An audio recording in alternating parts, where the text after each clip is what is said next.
ಇದು ತಮಿಳುನಾಡಿಗೆ ಕಾವೇರಿ ನೀರು ಬಿಡೋ ಆದೇಶಕ್ಕೆ ಈಗ ಮಂಡ್ಯದಲ್ಲೂ ಕೂಡ ಪ್ರತಿಭಟನೆ ಮುಂದುವರೆದಿದೆ. ಮಂಡ್ಯದಲ್ಲಿ ಪ್ರತಿಭಟನೆ ಮಾಡೋದಕ್ಕೆ ಬಿಜೆಪಿ ನಿರ್ಧಾರ ಮಾಡಿಕೊಂಡಿದೆ. ಶಿವಮೊಗ್ಗದಲ್ಲಿ ಬಿಜೆಪಿ ರಾಜ್ಯಾಧ್ಯಕ್ಷ ವಿಜಯೇಂದ್ರ ಅವರು ಈ ಒಂದು ಹೇಳಿಕೆಯನ್ನು ಕೊಟ್ಟಿದ್ದಾರೆ.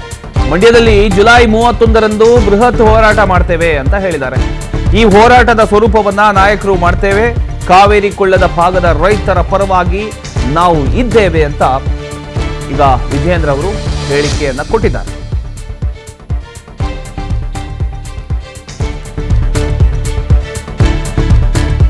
ತಮಿಳುನಾಡಿಗೆ ನೀರು ಹರಿಸುವ ವಿಚಾರಕ್ಕೆ ವಿಜಯೇಂದ್ರ ಕಿಡಿಕಾರಿದ್ದಾರೆ. ಸಿಎಂ ಡಿಕೆಶಿ ವಿರುದ್ಧ ಕಿಡಿಕಾರಿರತಕ್ಕಂಥ ಬಿವೈ ವಿಜಯೇಂದ್ರ ಏಕಪಕ್ಷೀಯ ತೀರ್ಮಾನದಿಂದ ರೈತರಿಗೆ ಬರೆ ಎಳೆದಂತಾಗಿದೆ. ರೈತರು ಬಿತ್ತನೆ ಮಾಡಬೇಡಿ ಅಂತ ಸಿಎಂ ಹೇಳಿದ್ರು. ರೈತರ ಆತ್ಮಸ್ಥೈರ್ಯ ಕುಗ್ಗಿಸ್ತಕ್ಕಂಥ ಕೆಲಸ ಸಿಎಂ ಮಾಡ್ತಿದ್ದಾರೆ. ಮುಖ್ಯಮಂತ್ರಿಗಳೇ ಯಾಕೆ ಇಂತ ಕಪಟ ನಾಟಕ ಮಾಡ್ತೀರಾ ಅಂತ ವಿಜಯೇಂದ್ರ ಅವರು ಹೇಳಿದ್ರು. ಕೇಳಿಸ್ತಾರೆ. ಇಷ್ಟು ಬಾರಿ ಡೆಲ್ಲಿಗೆ ಹೋಗ್ಬರ್ತೀರಿ ಕ್ಯಾಬಿನೆಟ್ ಎಕ್ಸ್ಪೆನ್ಷನ್ ಅಂತೇಳಿ, ಯಾಕೆ ವಕೀಲರನ್ನ ಕೂರಿಸಿ ಚರ್ಚೆ ಮಾಡೋದಕ್ಕೆ ಸಾಧ್ಯ ಆಗಲಿಲ್ಲ ನಿಮಗೆ? ಮಾನ್ಯ ಮುಖ್ಯಮಂತ್ರಿಗಳಿಗೆ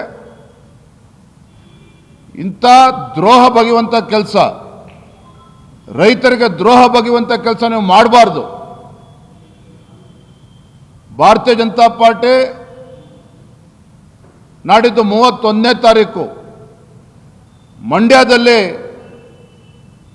ಈ ಕಾಂಗ್ರೆಸ್ ಸರ್ಕಾರ ರೈತರ ಹಿತರಕ್ಷಣೆಯನ್ನು ಕಾಪಾಡಬೇಕು ಅಂತ ಹೇಳಿ ಮಂಡ್ಯದಲ್ಲಿ 31ನೇ ತಾರೀಕು ಒಂದು ಬೃಹತ್ ಹೋರಾಟಕ್ಕೆ ನಾವು ಕರೆಯನ್ನು ಕೊಡ್ತಾ ಇದ್ದೇವೆ.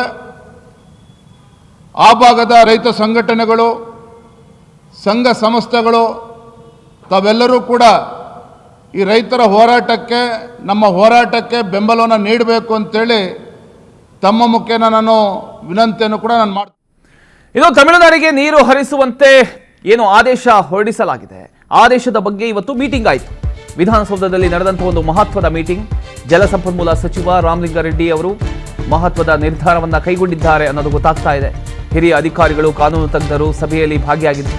ವಿಧಾನಸೌಧದಲ್ಲಿ ಏನು ಈಗಲೂ ಕೂಡ ನಡೀತಾ ಇದೆ ಮಹತ್ವದ ಮೀಟಿಂಗ್. ಮೇಲ್ಮನವಿ ಸಲ್ಲಿಸೋದಕ್ಕೆ ನಿರ್ಧಾರವನ್ನ ರಾಜ್ಯ ಸರ್ಕಾರ ತೆಗೆದುಕೊಂಡಿದೆ ಅನ್ನುವಂಥ ಒಂದು ಮಾಹಿತಿ ಲಭ್ಯ ಆಗ್ತಾ ಇದೆ.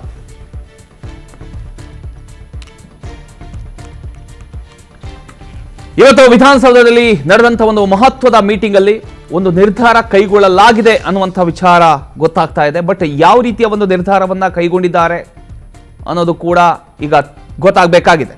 ಈಗಲೂ ಕೂಡ ಮೀಟಿಂಗ್ ಮುಂದುವರೆದಿದೆ ಅನ್ನೋದು ಮಾಹಿತಿ ಸಿಗ್ತಾ ಇದೆ. ಸೊ ಇವತ್ತಿನ ಒಂದು ಜಲಸಂಪನ್ಮೂಲ ಸಚಿವರಾಗಿರತಕ್ಕಂಥ ರಾಮಲಿಂಗಾರೆಡ್ಡಿ ಅವರು ಏನು ಮೀಟಿಂಗನ್ನು ಮಾಡಿದ್ದಾರೆ, ಸೊ ಈ ಮೀಟಿಂಗಲ್ಲಿ ಯಾವ್ಯಾವ ರೀತಿಯ ಒಂದು ಚರ್ಚೆ ನಡೆದಿದೆ ಅನ್ನೋದು ಕೂಡ ಗೊತ್ತಾಗಬೇಕಾಗಿದೆ. ಕಾದ್ ನೋಡೋಣ.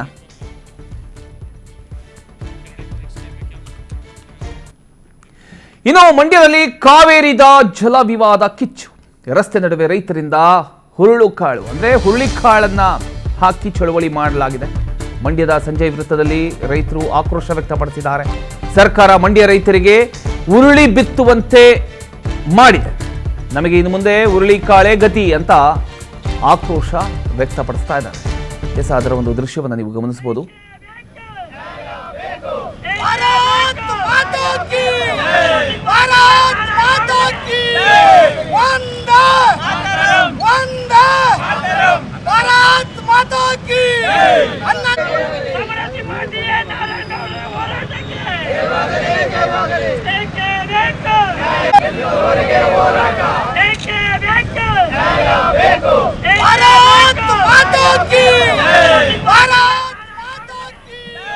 ಎಸ್, ನೀವು ದೃಶ್ಯದಲ್ಲಿ ಗಮನಿಸ್ತಾ ಇದ್ದೀರಿ. ಉರುಳಿ ಬಿತ್ತನೆ ಮಾಡುವ ರೀತಿಯಲ್ಲಿ ಈಗ ರೈತರು ಪ್ರೊಟೆಸ್ಟ್ಗೆ ಮುಂದಾಗಿರತಕ್ಕಂಥದ್ದು. ಸರ್ಕಾರದ ವಿರುದ್ಧದ ಟೀಕೆಗಳು, ಅಂದ್ರೆ ಇಷ್ಟೆಲ್ಲ ವಿಚಾರಕ್ಕೆ ಸಂಬಂಧಪಟ್ಟ ಇದಕ್ಕೆಲ್ಲ ಕಾರಣ ಸರ್ಕಾರ ಅನ್ನುವಂಥ ರೀತಿಯಲ್ಲಿ ಈಗ ರೈತರು, ಹೋರಾಟಗಾರರು, ಅಂದ್ರೆ ಕನ್ನಡ ಪರ ಹೋರಾಟಗಾರರು ಎಲ್ಲರೂ ಕೂಡ ಪ್ರೊಟೆಸ್ಟ್ ಮಾಡ್ತಾ ಇದ್ದಾರೆ. ಎಲ್ಲ ಭಾಗದಲ್ಲೂ ಕೂಡ ಪ್ರೊಟೆಸ್ಟ್ ನಡೀತಾ ಇದೆ. ಬಟ್ ಈಗ ವಿಧಾನಸೌಧದಲ್ಲಿ ಮೀಟಿಂಗ್ ಆಯಿತು ಅನ್ನೋದು ಗೊತ್ತಾಗ್ತಾ ಇದೆ. ಏನ್ ಮೀಟಿಂಗ್ ಆಗಿದೆ ಅನ್ನೋದು ಕೂಡ ಗೊತ್ತಾಗಬೇಕಾಗಿದೆ.